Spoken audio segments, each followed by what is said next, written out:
नमस्कार, स्वागत है आप सबका हमारे इस चैनल सत्य सनातन ज्ञान में। आइए जानते हैं कि करवा चौथ पर चंद्रमा की पूजा कैसे करें, चांद को कैसे देखें। 10 अक्टूबर को करवा चौथ है। जानिए चंद्रोदय का समय, पूजन, शुभ मुहूर्त और विधि। इस वर्ष करवा चौथ व्रत पर कई तरह के शुभ योगों का निर्माण हुआ है।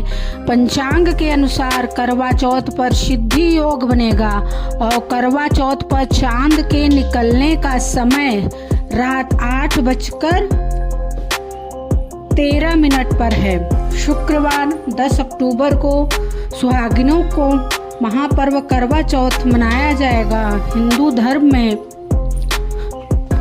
करवा चौथ व्रत का विशेष महत्व होता है। इस व्रत में सुहागिन महिलाएं पति की लंबी आयु, सुख, समृद्धि, अच्छे स्वास्थ्य की मनोकामना के लिए निर्जला व्रत रखती है। हिंदू पंचांग के अनुसार करवा चौथ का व्रत हर साल कार्तिक माह के कृष्ण पक्ष की चतुर्थी तिथि को मनाया जाता है। इस दिन सुहागिन महिलाएं सुबह से बिना कुछ खाए पिए व्रत रखती है और शाम को करवा चौथ की पूजा और कथा सुनने के बाद चंद्रोदय के समय चंद्रमा को अर्घ देकर व्रत पूरा करती हैं। करवा चौथ का व्रत प्रमुख रूप से दिल्ली, उत्तर प्रदेश, पंजाब, हरियाणा, उत्तराखंड और राजस्थान में बड़े ही धूमधाम के साथ मनाया जाता है। करवा चौथ व्रत में सुहागिन महिलाएं 16 श्रृंगार करते हुए छलनी से चांद को देखती हैं, फिर पति के हाथों के जल ग्रहण कर व्रत का पारण करती हैं। करवा चौथ 2025 में कुछ शुभ योग भी बन रहे हैं। इस वर्ष करवा चौथ व्रत पर कई तरह के शुभ योगों का निर्माण हुआ है। पंचांग के अनुसार करवा चौथ व्रत पर सिद्धि योग बनेगा। इसके अलावा इस दिन चंद्रमा शुक्र की राशि वृषभ में मौजूद होंगे। सिद्धि योग का निर्माण 10 अक्टूबर को सुबह से लेकर शाम 5:41 तक रहेगा। वही इसके अलावा शिववास योग का भी संयोग बन रहा है। करवा चौथ में चंद्रोदय का समय क्या रहने वाला है? 10 अक्टूबर 2025 की शाम को पंचांग गणना के अनुसार रात में 8:13 पर चंद्रोदय होगा, लेकिन अलग अलग शहरों में चांद के निकलने के समय में अंतर आ सकता है। आइए जानते हैं कि व्रत का पारण कैसे करें।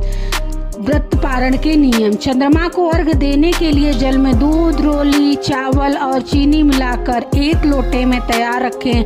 व्रत खोलने से पहले सबसे पहले छन्नी से चंद्रमा के दर्शन करें। इसके बाद लोटे के जल से चंद्रमा को अर्घ दें और व्रत की सफलता तथा पति की दीर्घायु के लिए प्रार्थना करें।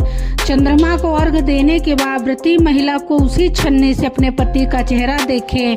इसके बाद पति अपनी पत्नी को जल पिलाकर निर्जला व्रत का पारण करवाएं। व्रत का पारण करने के बाद सबसे पहले पानी और फिर कोई मीठी चीज जैसे मिठाई या फल ग्रहण करें। व्रत खोलने के तुरंत बाद भारी या तला भुना भोजन खाने से बचें। व्रत के बाद सात्विक भोजन ही करें।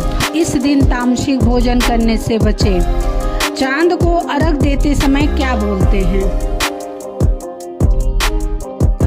चांद को अर्घ देते समय मंत्र बोले, पति का नाम लें और चांद की रक्षा स्तुति करें। आप ओम श्राम श्रीम श्रोम सह चंद्रमसे नमः, ओम श्रीम श्रीम चंद्रमसे नमः, ओम दधि शंख तुषाराभम क्षीरोदार्ण वंश भवम नमामि ससिनम सोमम शंभोर मुकुट भूषणम जैसे मंत्रों का जाप कर सकती हैं। इसके बाद पति का नाम लेते हुए 1 सफेद फूल या वस्त्र अर्पित करें।